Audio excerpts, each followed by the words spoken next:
Welcome to EPG Pathshala. Hi viewers, I am Dr. Alamelu Mangai, Assistant Professor from the PG and Research Department of Home Science, Bharathasan Government College for Women, Puducherry. In today's module, you are going to learn about one of the important diseases of lower gastrointestinal tract, that is malabsorption syndrome. Malabsorption refers to very number of diseases that occur in the small intestine where certain nutrients and the fluids are not absorbed properly. Malabsorption syndrome can occur due to many reasons.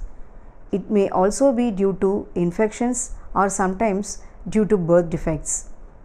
You need to diagnose these symptoms of malabsorption at the early stage and put your patient to a proper dietary management so as to overcome this syndrome. In this module, you are going to learn extensively about the signs, symptoms, causes, pathogenesis of malabsorption syndrome as well the dietary regimen to overcome this syndrome. Before understanding the disease of this lower gastrointestinal tract, it is very necessary for you to understand the normal mechanisms of the healthy GI. Understanding the healthy GI will enable you to understand the respective sites of the nutrient absorption. Seeing the figure, you might have understood that the normal adult intestine is about 400 cm in length and consists of duodenum, which is 25 to 30 cm, the jejunum 160 to 200 cm, and rest is the ileum. Most carbohydrate and protein absorption takes place in the duodenum and jejunum and ileum. Ileum is responsible for absorbing vitamin B12, bile salts, fluids and electrolytes. Vitamin B12 is bound to be an intrinsic factor secreted by the stomach, and you all know bile salts is secreted by liver. The colon also absorbs some fluid and electrolytes. Normally, 2 to 3 liters of ingested food and water on the top of 7 to 9 liters of secreted fluid are absorbed per day in the distal gastrointestinal tract. Hope this figure makes you clear also with the sites of nutrient and the fluid absorption of the healthy GI. Coming to the pathogenesis. Malabsorption syndrome occurs based on two categories. One is the impaired breakdown on nutrients, the primary pancreatic exocrine insufficiency, which is termed as maldigestion. The other is true malabsorption, where there is defective mucosal uptake and transport of adequately digested nutrient. True malabsorption may be specific malabsorption or of a particular nutrient or a group of nutrients, or even generalized malabsorptions, or it can be an absorption of broad range of nutrients, which is termed as pan malabsorption. Let us see this pathogenesis one by one. First, maldigestion. In the luminal phase, a digestion requires pancreatic enzymes, bile salts, and absence of these, particularly the enzymes like pancreatic amylase, pancreatic lipase and bile salts, as well the trypsin along with chymotrypsin, will lead to failure of digestion of the proximate principle of nutrients, that is carbohydrate, fat and protein. Likewise, SIBO occurs due to surgical causes like stitches, fistulae, blind loop, diverticulitis, etc. SIBO is the abbreviation for small intestinal bacterial overgrowth.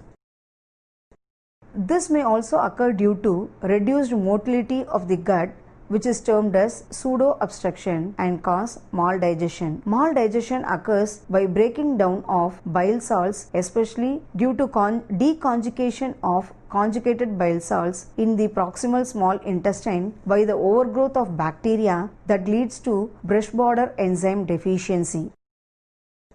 Other prominent feature of this small intestine bacterial growth is vitamin B12 deficiency, as bacteria utilize this vitamin B12. The next pathogenic is malabsorption. celiac disease, tropical sprue, food protein allergy like cow's milk protein allergy, which is abbreviated as CMPA, can cause small intestinal mucosal damage. This also gives rise to pan malabsorption of proximate principles such as carbohydrate, fat and protein due to the deficiency of enzymes that is present in the brush border of the intestine and also lack the transport system located on the apical surface of enterocytes. The important brush border enzymes for carbohydrate digestion are lactase, leading to lactose malabsorption, maltase, which is having a 9 residue oligosaccharides and disaccharides, and the enzyme sucrase in the brush border cause sucrose malabsorption. With regard to protein, the oligopeptidases, which has a cleave amino acids from 3 to 8 residue peptides, dipeptides and tripeptides, the malabsorption occurs. The unabsorbed carbohydrates and proteins reach the colon, where the colonic bacteria ferment carbohydrate and produce short chain fatty acids and gas. This short chain fatty acid in colon produce osmotic effect and draw the water into lumen, and the net result, as you all know, is diarrhea and bloating of the stomach. Bacterial dehydration of proteins also produce odor in flatus. Similarly, the unabsorbed fat and the bile salts produce catheteric effect in colon and may cause diarrhea. Further, the congenital absence of selective brush border enzymes like congenital allotasia and sucrose isomaltase deficiency may give rise to selected malabsorption of lactose and sucrose respectively. In the post-mucosal phase of digestion, where mainly the transport of fat from mucosa through lymphatic occur, the lymphatic blockage that might be due to congenital or primary intestinal or acquired due to lymphoma or maybe due to tuberculosis or because of the presence of fibrosis or surgery, all might lead to rise of dilated lacteals in the intestinal mucosa, which rupture due to over distension and lead to fat malabsorption in the human beings. If a particular nutrient is malabsorbed, then it is termed as selective malabsorption. Thus, I could put you the crux of pathophysiology in terms of premucosal, mucosal and postmucosal. In case of premucosal, there is impaired digestion and there is bile acid or the enzyme deficiency.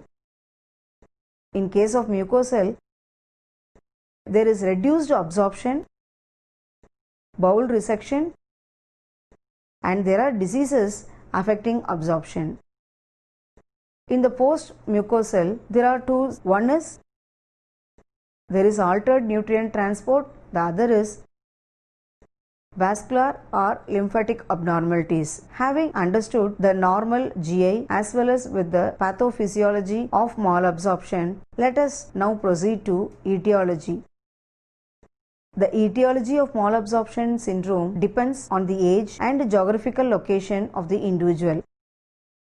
Malabsorption can be caused by the conditions such as protracted diarrhea, celiac diseases, and as mentioned, chronic diseases or lactose intolerance, cystic fibrosis, and immune deficiency, and sometimes it can be due to tuberculosis or IBS, which is irritable bowel syndrome, parasites or short bowel syndrome, and maybe even non-tropical sprue. As I mentioned in the introduction, this may be due to certain infection, especially HIV, that is associated with AIDS, and it can also be congenital due to B12 malabsorption, and there might be a sequel to radiation therapy for cancers of the abdominal or pelvic region. Graft versus host disease and ileal resection causes intestinal damages. These are the very many causes or etiology for the occurrence as primary or secondary for malabsorption syndrome. It also includes disruption of the condition of pH because of excess gastric hydrochloric acid secretion or chronic pancreatic diseases, as well as competition by abnormal bacterial flora or parasites such as Giardia lamblia and the fish tapeworm, which is a leading cause of malabsorption. Intestinal malabsorption of the ingested nutrients may also produce osmotic diarrhea, steatorrhea, that is the presence of fat in the stools, or even it lead to specific deficiencies such as iron deficiency, folate deficiency, vitamin B12 deficiency, along with vitamin A, D and K deficiency. Coming to the various signs and symptoms of malabsorption syndrome, which you need to identify perfectly from the patient, include steatorrhea, diarrhea, weight loss, malnutrition, fatigue, abdominal distension, iron deficiency anemia, megaloblastic anemia, paresthesia, tetany, bone pain, pathological fractures, skeletal deformities, and sometimes milk intolerance. There might be also bleeding tendency or edema along with nocturia or abdominal distension. Identify these or very many symptoms for the patient and undergo a proper diagnostic procedures. What are the different diagnostic procedures for malabsorption syndrome? As you know, the diagnosis and the treatment depends on the specific diseases causing malabsorption. A proper way of assessment will really help the individual to overcome the complication and symptoms quickly. Coming to the assessment of malabsorption syndrome. For assessing the patient case study, the following methods are used to identify the severity of the diseases for providing quality treatment. It includes assessing the patient history and physical examination, which is the primary assessment. Confirmation by laboratory test is a secondary assessment. The laboratory tests include stool pH, hemogram like celiac serology, sweat chloride test, and mutation analysis so as to help you to find the specific cause for the prevalence of malabsorption syndrome. Structural test, which is a territory assessment like mucosal biopsy, endoscopy and imaging, barium meal follow, CT scan, all will help to identify the stages of malabsorption syndrome. In case of premucosal, where there is impaired digestion, you have to take the following tests. Make the patient to identify their serum electrolyte, mineral and vitamin values, fecal fat excretion, hydrogen breath test, sometimes ultrasound in order to identify the obstructions and calcifications.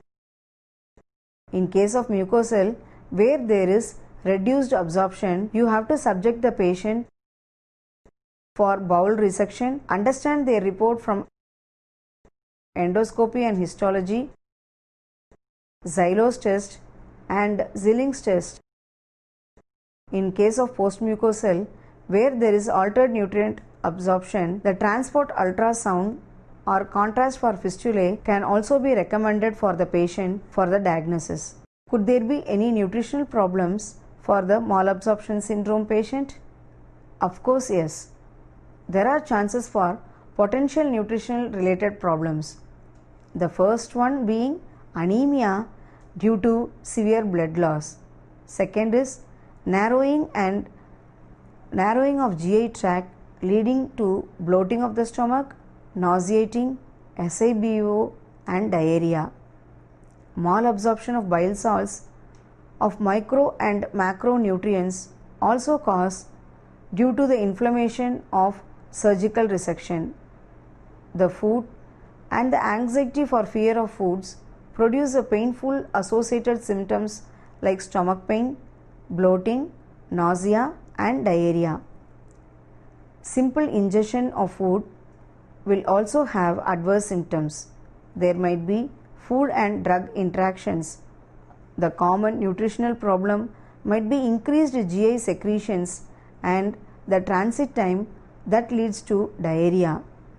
Sometimes dietary limitations may also occur to iatrogenic and self-imposed. For sure, the patient who has a secondary condition, they will be suffering from malnutrition, especially protein energy malnutrition. Let us now move on to medical nutrition therapy. After studying the pathophysiology, signs and symptoms, the assessments of malabsorptive diseases, there is a need for you to understand the medical nutrition therapy to overcome the illness. Understanding the medical nutrition therapy will also provide or improve the quality life of the patient. What is the goal now? The related problems of several diseases of GI are mainly designed to elevate the symptoms and to correct the dietary deficiencies by the nutrition intervention. Effective intervention helps the malabsorptive patient to overcome the complication, elevate the symptoms and nutrition deficiencies. A planned therapy is based on the different malabsorptive diseases and the primary symptoms of the same and nature of the diseases, which must be individualized. Elimination, correction and supplementation of necessary nutrients are essential for formulating the goals. Accordingly, you have to design a dietary intervention with the specific goals to match the tolerance of the individual first during the period of bowel adoption.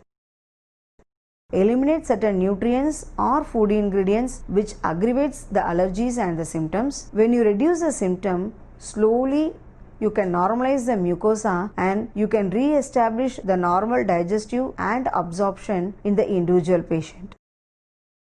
You need to correct the deficiencies like vitamin B12 and anemia. Also correct PEM when there is a prolonged malabsorption state. Supplementation also helps to reduce the deficiencies of calcium and vitamin D, and sometimes thiamine, riboflavin, niacin, pyridoxine and C along with potassium and magnesium will help to decrease the deficiencies. You also need to meet the nutritional needs of the patients if he or she needs immediate supplements to hasten the recovery. Thus, when all these above goals, as I have said, are being fulfilled, then your objective being a nutritional practitioner will enable your patient to be in a right step. Depending on the patient's need also, you need to modify their dietary management. Let me now put you the nutritional management, which is very essential to be followed. Whenever you identify the malabsorption, delete the gluten source completely from the diet. Let me put you forth with the nutritional management. As being identified with malabsorption syndrome, you need to delete the gluten source completely from the diet. And you know what are the gluten rich foods? Put in with enough vitamin and mineral supplementation. You can substitute with corn, potato, rice, soya bean, tapioca, arrowroot and other non-gluten flours. Always keep a watch for administration of calcium and vitamin D. Read the food labels carefully for the hidden gluten containing ingredients in case you go for packed. You also need to supplement with omega-3 fatty acids and always guide to support the groups and encourage them. The energy needs should be same as that of the healthy subjects unless the weight gain is desired. Depending upon the physical activity, the energy needs should increase or decrease, but overall energy should not change subsequently. Protein requirement has fulfilled based on the severity and the stage of the diseases and restoration requirement. The person needs 1.3 to 1.5 grams kg per day of protein in order to regulate negative nitrogen balance into positive balance. As I said earlier, supplement with vitamins and minerals for maintenance and in order to have a balance between food and drug. The diarrhea might lead to loss of many minerals such as zinc, potassium and selenium, and these patients might have a high risk of osteoporosis and osteopenia. So, supplement them with calcium and vitamin D and monitor their bone density. In a normal routine life, they should overcome the symptoms like nausea, abdominal pain, bloating, or diarrhea. Most probably, an individualized diet is recommended by the dietitians because you are the one who follow the patient frequently who is reporting for allergies. And when you have these restrictions, then your patients may not have malnutrition and weight loss. I like to revamp with general guidelines for this malabsorption syndrome also. Eat small and frequent meals which will keep your patient to have a fullness of the stomach and getting diarrhea or gas. Ask them to chew the foods well. Ask them to avoid drinking of liquids with the meals which will help to overcome vomiting. Allow them, permit them, advise them to take cool and clear liquids and with blend foods of course. Limit the foods with high fat content which is high in spices and limit foods such as butter, margarine, mayonnaise and all this listed as you see. Also avoid canned beverages. Focus on nutrient dense food which is very well accepted by the patient. And remember the food substitutes also. Sometimes MCT might be successful in treating the disease. Use probiotic to soothe the bacteria. Don't even allow to take high insoluble fiber if diarrhea persists. Help the patient to have the food at the room temperature, and the foods high in fiber as mentioned earlier may be poorly tolerated. The lactose can also cause or increase the diarrhea, so dairy products which contain lactose has to be avoided, for which lactate tablets in a form can be given so that the patient is able to digest the lactose. Drink majority of liquids between meals. Caffeine might also cause diarrhea, so avoid large amounts of caffeinated drinks such as regular coffee, tea, colas and cocos. Include foods that will help in slow and thicken the stool. Initially, the patient can eat half cup serving of these food items such as oat bran, rice, oatmeal, bread, pastas, etc. Later on, they have to restrict this. The foods high in sugar may also cause diarrhea, hence the patient should avoid the concentrated sugars and sweets such as table sugar, honey, jelly, syrups, ice creams, etc.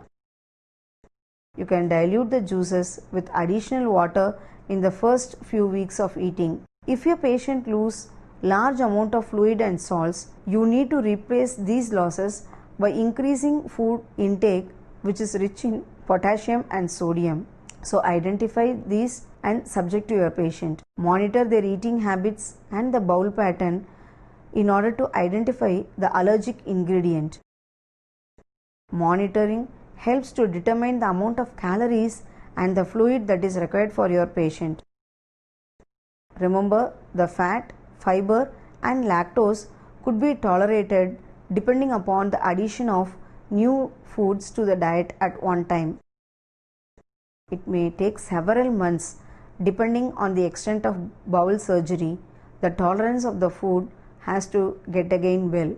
There are also some do's and don'ts that you need to follow for the malabsorption patient. Some of the don'ts are, when they are poorly tolerated, don't give them excessive quantities of dietary fat, caffeine, lactose, fructose, sorbitol and alcohol. Sometimes fermentable oligo-di-monosaccharides and polyols can also be reduced in the diet. Don't put them unnecessarily to the restrictive diet. Certain do's could be: the slow return to a good and normal diet is always recommended to limit the irritating foods. You can limit the fructose containing foods. Restrict the lactose only if the patient report of lactose intolerance. The degree of malabsorption is indicated as moderate, high or very high, and accordingly you need to suggest the nutritional therapy. Manipulation of food components from whole nutrients to MCT and peptide based diets is also recommended to total parental nutrition. Apart from these dietary recommendations, the do's and don'ts, there are also certain medical management that could be followed in malabsorption syndrome, such as corticosteroid, anti-inflammatory agents, immunosuppressants, antibiotics, anti-cytokine medications can also be given to the patients. By examining these treatments for acute and chronic irritable bowel disease, new modern drugs are nowadays available, and these medications can be given to the patients in case they have the Crohn's or ulcerative colitis too. The prebiotic and probiotic cultures are gaining popularity nowadays. Certain surgical treatment can also be given to the patients. In case of chronic disease, the seizures will remove the portion of the bowel, and in UC, the patient can have colectomy, and after colectomy for UC, the surgeons can create a collection pouch and internal abdominal reservoir that is fashioned with a segment of ileum or ileonal pouch which spaces the rectum to serve as a reservoir for stool. Hope from this module you have understood the signs, the symptoms, the pathogenesis, and the dietary interventions of malabsorption syndrome. To summarize this module, I would like to brief once again that malabsorption syndrome is a disease of the lower gastrointestinal tract where the nutrients are not properly absorbed, and also understand that it is a culmination of many diseases. When you identify the symptoms early in your patient, you can prevent this malabsorption syndrome. Also, you need to recommend your patient with the appropriate dietary intervention. Also recommend the individual patient, also recommend according to the individual's patient need. By doing so, and if the patient adheres to a recommended dietary regimen, then for sure the malabsorption syndrome will have an excellent prognosis. In case your patient has the prevalence of malabsorption syndrome as a primary or a secondary one, he might have malnutrition. So, recommend dietary supplements also.